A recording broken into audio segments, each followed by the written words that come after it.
চালু হয়ে গেছে সল্টলেক আর ভিআইপির নতুন কানেক্টিং ব্রিজ। চলো ব্রিজটা কেমন তোমাদের দেখাই। লেক টাউন বেলি ব্রিজের আদলেই তৈরি, তবে ওয়ান ওয়ে নয়, দুদিকেই কিন্তু গাড়ি চলে আর বেশ অনেকটাই চওড়া। সিগন্যাল রেড থাকায় আমরা দাঁড়িয়ে দাঁড়িয়ে ব্রিজের নানা রকমের কালার চেঞ্জ দেখতে থাকলাম। সিগন্যাল ছেড়েছে, এই দাদার লাঠিতে কাজ হচ্ছে না।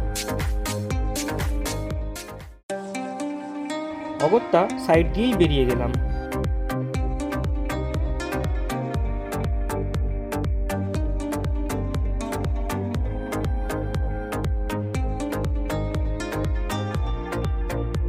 রোড ক্রস করে এদিকে গেলে কেষ্টপুর আর বাগুইয়াটি, আর এদিকে গেলে উল্টোডাঙ্গা ইএম বাইপাস। সল্টলেক থেকে যারা এই ফ্লাইওভার দিয়ে এয়ারপোর্টের দিকে যেতে, তাদের কিন্তু বেশ সুবিধাই হবে।